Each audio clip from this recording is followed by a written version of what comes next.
Assalamualaikum warahmatullahi wabarakatuh. Kami dari kelompok 4. Di sini kami akan menjelaskan mengenai evolusi dan kinerja komputer. Komputer adalah sistem elektronik untuk memanipulasi data yang cepat dan tepat, serta otomatis menerima dan menyimpan inputan atau output berdasarkan instruksi yang telah tersimpan di dalam memori. Pada tahun 1941, oleh insinyur asal Jerman yang bernama Konrad Zuse, mengembangkan komputer dengan pemakaian tub vakum dan silinder magnetik yang berfungsi sebagai penyimpanan data. Kemudian ada komputer generasi kedua. Komputer generasi kedua ini ditemukan pada tahun 1948 oleh 3 ilmuwan yaitu John Barden, Walter Hauser Britten, dan William Bradford Shockley. Penemuan transistor sangat berpengaruh terhadap perkembangan komputer. Transistor menggantikan tub vakum atau tabung vakum di televis, radio, dan komputer. Kemudian ada komputer generasi ketiga. Perkembangan komputer pada generasi ketiga terjadi pada tahun 1964 sampai 1970. Dengan ditemukannya teknologi integrated circuit atau IC, komponen berbentuk hybrid atau solid SLT dan monotolik MST. SLT adalah transistor dan diode yang diletakkan terpisah dalam satu tempat. Sedangkan MST adalah resistor yang diletakkan bersama dalam satu chip. Selanjutnya, komputer generasi keempat. Sejak tahun 1960, ada dua perkembangan yang dianggap sebagai komputer generasi keempat.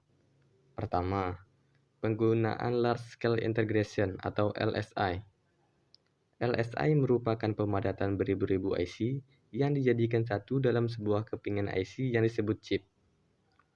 Istilah chip digunakan untuk menunjukkan suatu lempengan persegi 4 yang membuat rangkaian terpadu IC. LSI kemudian dikembangkan menjadi Very Large Scale Integration atau FLSI yang dapat menampung puluhan ribu hingga ratusan ribu IC. Selanjutnya, dikembangkan komputer mikro yang dapat menggunakan mikroprosesor dan semikonduktor yang berbentuk chip untuk memori komputer internal. Selanjutnya, komputer generasi kelima. Pada masa ini ditandai dengan munculnya Large Scale Integration atau LSI, yang merupakan pemadatan ribuan mikroprosesor yang ditanam pada mikroprosesor, serta munculnya mikroprosesor dan semikonduktor. Komputer Pentium 4 merupakan produksi terbaru dari Intel Corporation, yang diharapkan dapat menutupi segala kelemahan yang ada pada produk sebelumnya. Di samping itu, kemampuan dan kecepatan yang dimiliki Pentium 4 juga bertambah menjadi 2 GHz. Gambar-gambar yang ditampilkan menjadi lebih halus dan tajam. Dan keunggulan lainnya adalah kecepatan memproses, mengirim, atau menerima gambar juga menjadi lebih cepat. Nah, selanjutnya kita masuk ke kinerja komputer. Kinerja komputer mengacu pada kemampuan komputer untuk menjalankan tugas dan menghasilkan output dalam waktu yang sesingkat mungkin. Faktor yang mempengaruhi kinerja komputer meliputi kecepatan prosesor, kapasitas memori, kecepatan penyimpanan, dan efisiensi perangkat lunak. Selain itu, kemajuan dalam arsitektur prosesor, pengoptimalan perangkat lunak, dan penggunaan teknologi terbaru seperti kecerdasan buatan telah meningkatkan kinerja komputer secara signifikan.